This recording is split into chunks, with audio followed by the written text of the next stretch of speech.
माँ बाप कर्जा उठाकर हमें पढ़ाते हैं लिखाते हैं या फॉरेन कंट्री भी भेज देते हैं पढ़ने के लिए और बाद में ही वो माँ बाप हमारे लिए बोझ बन जाते हैं।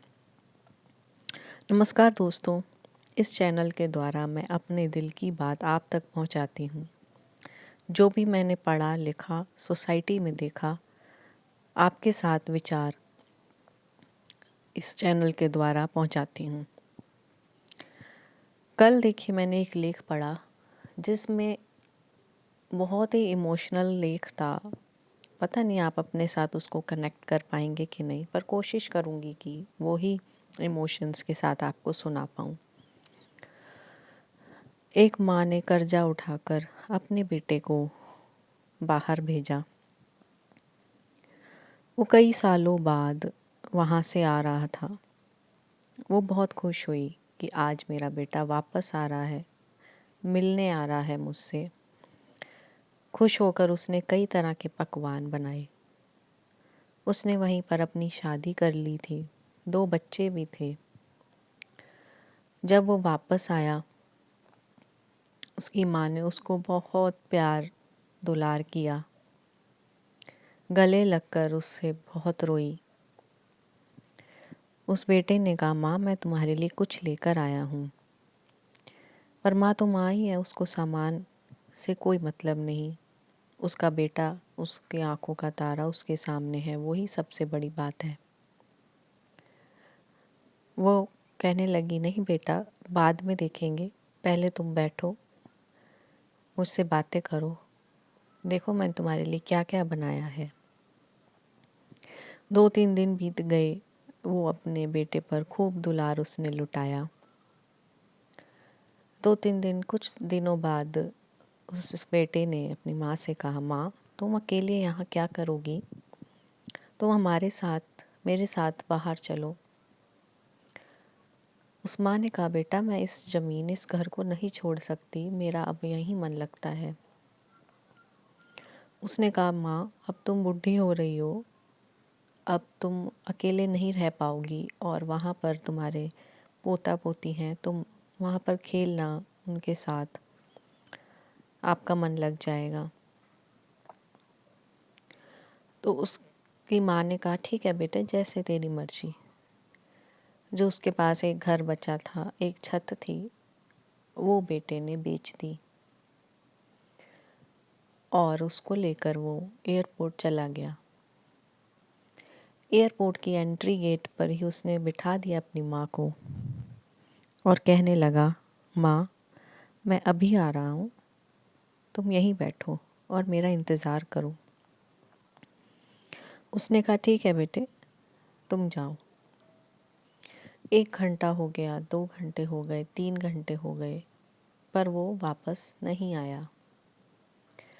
उसने फिर माँ ने डर गई वो, और उस माँ ने कुछ लोगों से पूछा कि क्या आपने मेरे बेटे को देखा है।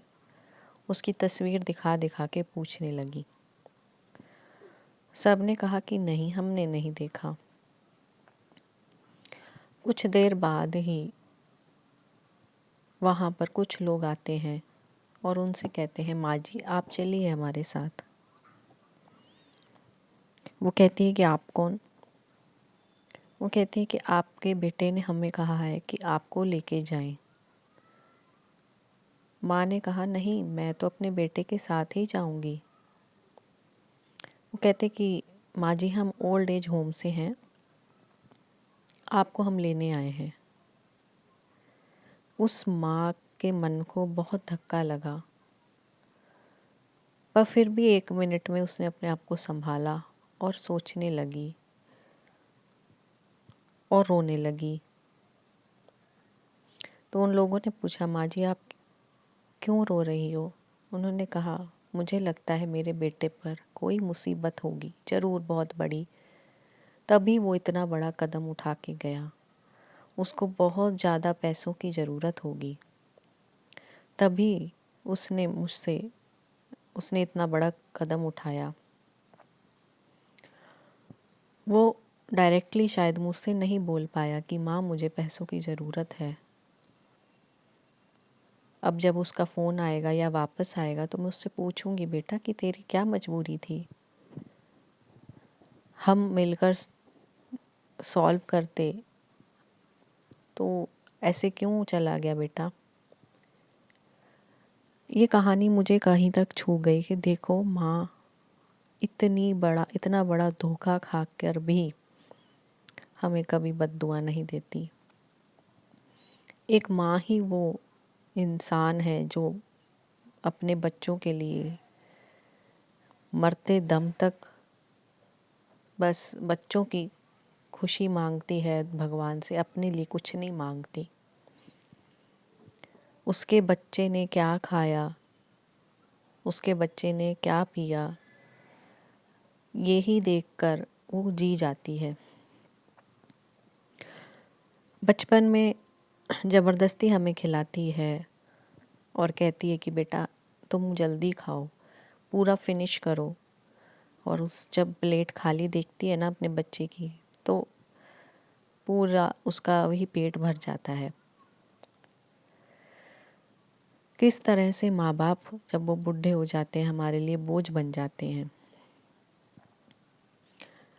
देखो कभी कड़कती ठंड पड़े और माँ से तुम कहो कि माँ मुझे गर्मा गर्म ये खाना है, वो ये नहीं देखती कि कितने बज रहे हैं या मैं आराम कर रही हूँ।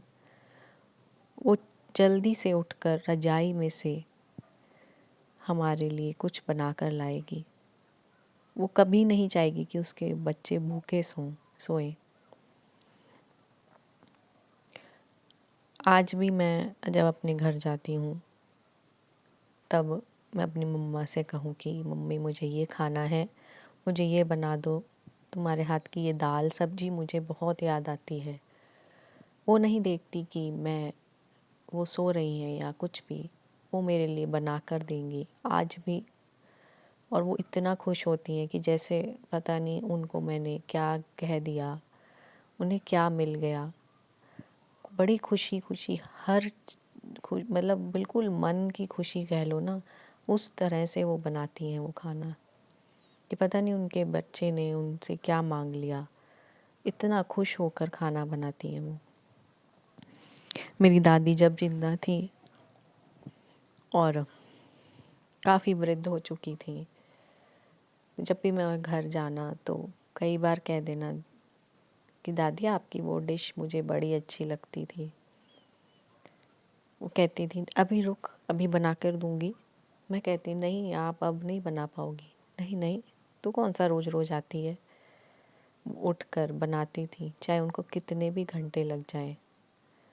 पर वो जो प्यार है ना, वो उनका वो थकान नहीं देखता था। वो कहती थी नहीं मैं अपने बेटी को बना कर दूँगी। उसने कैसे, मतलब उसको मेरे हाथों की डिश अच्छी लगती है, वो इतने दिनों बाद आई है।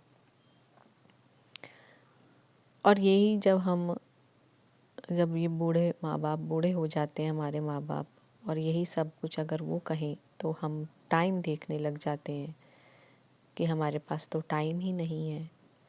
आज हम थके हुए हैं, बाहर सर्दी है, बाहर गर्मी है, हम नहीं उठ पा रहे हैं, कुछ भी बहाना लगाते हैं या यही सोचते हैं कि ना ही बनाना पड़े, बाहर से ऑर्डर कर दें। पर माँ बाप ऐसे नहीं होते। माँ की ममता का कोई मोल नहीं।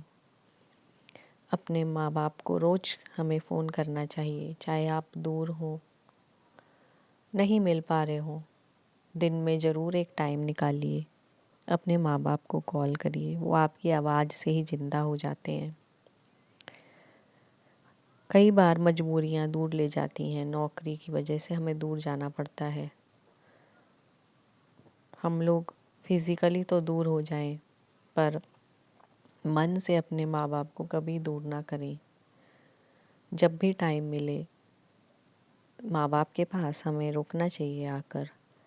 जब भी टाइम मिले जल्दी से जल्दी उनको रोज़ एक कॉल करना चाहिए। वो हमारी कॉल पर ही बैठे हैं, हमारी कॉल की ही आस पर वो जिंदा हैं। अगर आपको मेरे विचार थोड़े से भी अच्छे लगे हों तो इस वीडियो को लाइक करिए। चैनल को सब्सक्राइब करिए। मैं इसी तरह की दिल की बात की सीरीज़ आपके साथ लेकर आऊँगी आपके लिए। और अपने विचार भी कमेंट सेक्शन में रखें कि आपको किस तरह कैसे अपने माँ बाप की याद आती है, कब आती है। फिर मिलते हैं कल नई बात, नई दिल की बात लेकर। तब तक के लिए नमस्ते।